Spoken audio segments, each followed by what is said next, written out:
Gardening tips for older adults. Stay active and enjoy nature.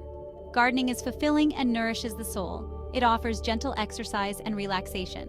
Harvesting your own produce is rewarding. Let's get our hands dirty, shall we?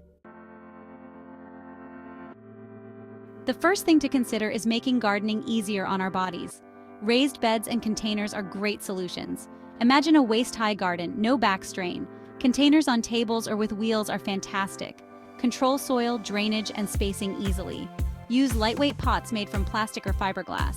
Gardening should be enjoyable, not a pain. Now let's talk tools. Look for lightweight tools with long handles. These will reduce the strain on your wrists and back. Ergonomic tools are designed specifically to reduce strain and make gardening more comfortable. There are trowels with padded grips, shears with spring-loaded actions, and even long-reach tools that allow you to reach the back of borders without stretching.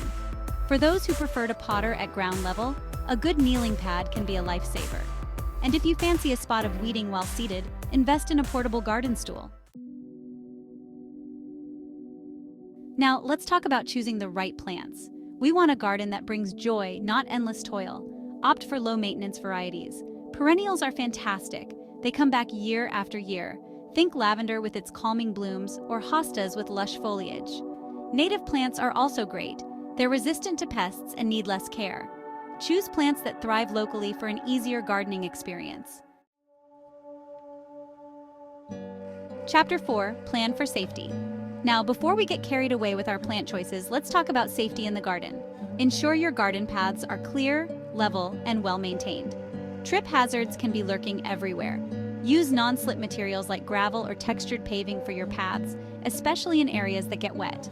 Always wear a hat, sunscreen, and light, loose-fitting clothing to protect yourself from harmful UV rays.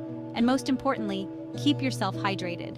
Always have a cool drink on hand, especially during those warmer months. Chapter 5. Use vertical gardening techniques. Now, let's talk about maximizing space and minimizing strain with the magic of vertical gardening.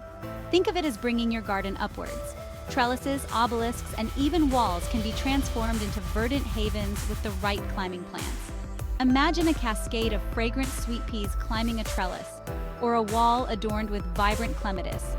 Vertical gardening isn't just practical. It's a fantastic way to add height and interest to your garden. And the best part is, it makes tending to your plants so much easier. Chapter 6. Practice gentle gardening techniques. Let's talk about pacing ourselves in the garden. Gardening should be enjoyable, not exhausting. Break down tasks into smaller, manageable chunks. Listen to your body and take frequent breaks. There's no shame in stopping for a cup of tea. And don't be afraid to ask for help. Enjoy the process and have fun. Chapter 7. Grow edible plants. Let's talk about growing edible plants. Start with easy herbs like basil, rosemary, and thyme. They thrive in containers and flavor your cooking. Try growing tomatoes, lettuce, or strawberries. Dwarf fruit trees are perfect for containers, giving you fresh fruit even in small spaces. Chapter 8. Engage in social gardening. Now let's talk about the social side of gardening.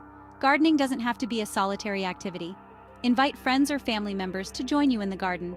You can swap tips, share stories, and even enjoy the fruits of your labor together. It's a wonderful way to connect with loved ones and create lasting memories. Consider joining a local gardening club or community garden. These groups often organize workshops, plant swaps, and social events. Remember, gardening is better together. Chapter 9. Incorporate garden therapy. Gardening has a wonderfully calming effect on the mind and body. The gentle exercise, fresh air, and sunlight create a sense of peace. For those with dementia, gardening can be even more beneficial. Consider creating a sensory garden to stimulate the senses. Gardening is good for the soul as well as the body. Outrow happy gardening.